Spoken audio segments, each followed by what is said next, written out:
Om Swastiastu. Assalamualaikum warahmatullahi wabarakatuh. Salam sejahtera bagi kita semua. Shalom, Namo Buddhaya. Perkenalkan, nama saya Nilo Putusri Astuti dengan NIM 240951106. Pada kesempatan yang baik ini, saya akan menyajikan Case by Learning mata kuliah kewarganegaraan dengan tema korupsi. Tindak pidana korupsi sudah mengkristal dalam sendi-sendi kehidupan bangsa Indonesia. Tidak hanya mengancam perekonomian negara, nyatanya korupsi juga dapat mengancam lingkungan hidup, lembaga-lembaga demokrasi, hak-hak asasi manusia, dan hak-hak dasar kemerdekaan.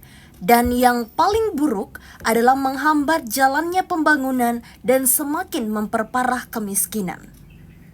Korupsi juga terbukti telah melemahkan kemampuan pemerintah untuk memberikan pelayanan-pelayanan dasar, memperlebar jurang ketidaksetaraan dan ketidakadilan, serta dapat berdampak pada pengurangan masuknya bantuan luar negeri dan investasi asing. Korupsi menjadi unsur penting yang menyebabkan ekonomi kurang berkinerja sekaligus sebagai rintangan utama dalam pengentasan kemiskinan dan pembangunan.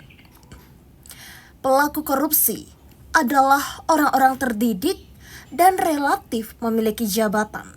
Karenanya patut disimpulkan bahwa pelaku kejahatan ini adalah orang yang paling rasional dibandingkan pelaku dari jenis kejahatan lainnya. Sebelum melakukan kejahatan, mereka telah berhitung masak-masak berdasarkan prinsip untung rugi atau benefit cost ratio.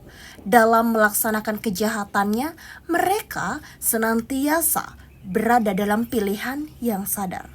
Menyikapi keadaan ekonomi yang kian memburuk, tak sedikit yang menilai bahwa berbagai permasalahan yang timbul adalah karena telah berurat akarnya praktik-praktik kolusi, korupsi, dan nepotisme atau kita kenal dengan KKN. Tidak seperti kejahatan konvensional lainnya, korupsi adalah kejahatan yang berkembang secara dinamis dari waktu ke waktu. Apabila sebelumnya orang hanya mengenal kerugian negara dan suap menyuap, saat ini korupsi sudah berkembang menjadi penggelapan dalam jabatan, perbuatan curang, pemerasan, benturan kepentingan dalam pengadaan, dan gratifikasi. Di masa mendatang, korupsi bisa saja berkembang lagi secara dinamis karena korupsi mengikuti pola hidup manusia yang materialis. Korupsi dapat menyebabkan berbagai dampak. Di antaranya seperti yang pertama, menurunkan kepercayaan masyarakat terhadap lembaga negara. Yang kedua, menciptakan citra negatif terhadap pemerintah dan lembaga-lembaga publik. Yang ketiga, merusak moralitas masyarakat. Dan yang keempat atau yang terakhir, menimbulkan sikap skeptisme terhadap lembaga-lembaga pemerintah dan keadilan.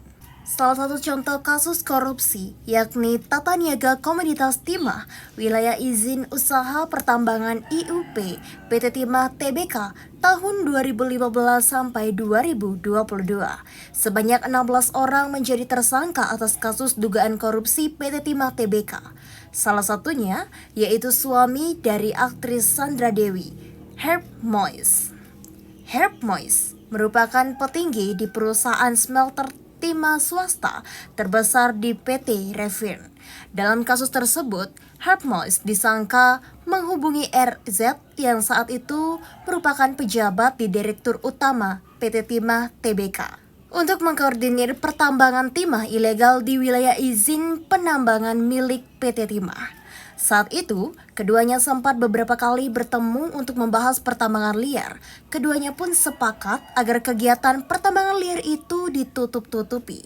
Lalu Herb Mois dan juga RZ membuat kesepakatan sewa-menyewa peralatan processing peleburan timah di wilayah IUP PT dengan melibatkan 4 smelter, yakni PT SIP, CFFIP, PT SBS, dan PTTIN. Kasus korupsi itu menyebabkan kerugian negara yang ditaksir mencapai 271 triliun rupiah. Selain hasil timah yang diselewangkan dari lahan negara, juga adanya dugaan penampungan timah dan penambangan tanpa izin Herb Mois lantas ditetapkan sebagai tersangka pada 27 Maret 2024 bersama 15 orang lainnya. Berdasarkan hasil pemeriksaan dan dikaitkan dengan alat bukti yang ditemukan, tim penyidik pada Direktorat Penyidik Jaksa Agung Muda Bidang Tindak Pidana Khusus telah meningkatkan status 5 orang saksi menjadi tersangka, yakni sebagai berikut. Yang pertama, SG alias AW selaku pengusaha tambang di kota Palka Pinang, Provinsi Kepulauan Bangka Belitung. Yang kedua, MBG selaku pengusaha tambang di kota Palka Pinang, Provinsi Kepulauan Bangka Belitung. Yang ketiga, HT alias ASN selaku Direktur Utama CV FIV, perusahaan milik tersangka TN alias AN. Yang keempat, MRPT alias RZ selaku Direktur Utama PT Timah Tbk tahun 2016 sampai dengan 2021. Yang kelima, EE alias EML selaku Direktur Keuangan PT Timah Tbk tahun 2017 sampai tahun 2018. Tersangka HT alias ASN merupakan pengembangan penyidikan dari tersangka sebelumnya yang sudah dilakukan penahanan, yakni tersangka TN alias AN dan tersangka AA. Kemudian mengenai tersangka SG alias AW dan tersangka MBK, kedua tersangka ini memiliki perusahaan yang melakukan perjanjian kerja sama dengan PT Timah Tbk pada tahun 2018 tentang sewa menyewa peralatan processing peleburan timah. Adapun perjanjian tersebut ditandatangani oleh tersangka MRPT alias RZ selaku Direktur Utama PT Timah Tbk dan tersangka EE alias EML selaku Direktur Keuangan PT Timah Tbk. Pada saat itu, tersangka SG alias AW memerintahkan tersangka MBG untuk mendatangi kontrak kerja sama serta menyuruh untuk menyediakan biji timah dengan cara membentuk perusahaan-perusahaan boneka guna mengkoordinir pengumpulan biji timah ilegal dari IUP PT Timah Tbk yang seluruhnya dikendalikan oleh tersangka MBG. Biji timah yang diproduksi oleh tersangka MBG tersebut diperoleh berasal dari IUP PT Timah Tbk atas persetujuan dari PT Timah Tbk. Kemudian, baik biji maupun logam timahnya dijual ke PT Timah Tbk. Untuk mengumpulkan biji timah yang ditambang secara ilegal, tersangka MBG atas persetujuan tersangka SG alias AW membentuk perusahaan boneka, yaitu CV Bangka Jaya Abadi atau dikenal dengan BJA dan CV Raja Wali Total Persada atau dikenal dengan RTP. Untuk melegalkan kegiatan perusahaan-perusahaan boneka tersebut, PT Timah Tbk menerbitkan surat perintah kerja borongan pengangkutan sisa hasil pengolahan atau SHP mineral timah di mana keuntungan atas transaksi pembelian biji timah tersebut dinikmati oleh tersangka MBG dan tersangka SG alias AW.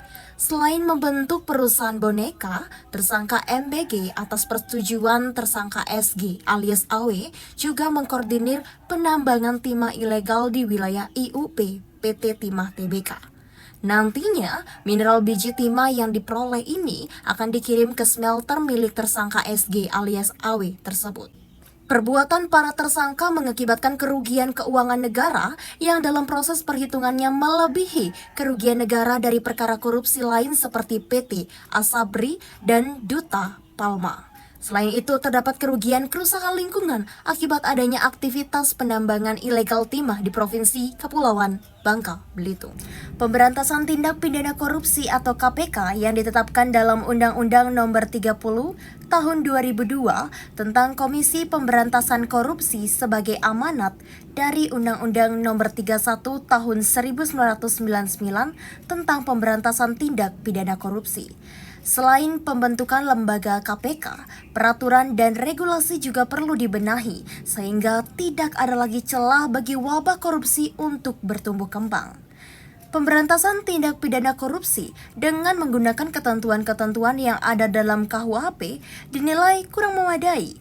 Tidak diakuinya sistem pembalikan beban pembuktian, perampasan aset pembayaran uang pengganti, dan peradilan its absentia dianggap kurang garang untuk memerangi salah satu bentuk kejahatan luar biasa ini. Keberadaan pasal-pasal suap yang diintroduksikan dari KUHP ke dalam Undang-Undang Tindak Pidana Korupsi, baik pasal 1 ayat 1 sub C, Undang-Undang Nomor 3 Tahun 1971 maupun pasal 5 sampai dengan pasal 13 Undang-Undang Nomor 31 Tahun 1999. Selama ini hanya sebagai pasal-pasal tidur yang tidak memiliki makna. Dalam sejarah pemberantasan tindak pidana korupsi, penerapan pasal-pasal tersebut tidak mencapai 0,1% dari totalitas perkara korupsi. Peran mahasiswa dalam memberikan pendidikan anti korupsi sudah tercantum pada Undang-Undang Nomor 19 Tahun 2019 tentang Komisi Pemberantasan Tindak Pidana Korupsi. Artinya, pendidikan anti korupsi merupakan amanah dari pemerintah untuk dilaksanakan. Pelaksanaannya pun harus merata dalam semua jenjang pendidikan, mulai dari pendidikan dasar sampai perguruan tinggi. Keterlibatan mahasiswa dalam gerakan anti korupsi bisa dilakukan dari lingkungan paling kecil, yaitu diri sendiri, seperti menguatkan integritas diri, disiplin dalam mematuhi aturan, dan juga bisa mengikuti kegiatan kampus yang dapat menyebarkan perilaku anti korupsi. Kegiatan anti korupsi ini dirancang dan dilakukan bersama-sama untuk meningkatkan kesadaran akan buruknya korupsi yang terjadi di suatu negara. Baiklah, demikian case-based learning yang telah saya sampaikan. Semoga apa yang saya sampaikan bermanfaat. Saya ucapkan terima kasih dan saya mohon maaf apabila terdapat kekurangan dalam saya menyampaikan case-based learning tersebut. Akhir kata saya ucapkan terima kasih dan Om Santi Santi Santi Om. Wassalamualaikum warahmatullahi wabarakatuh.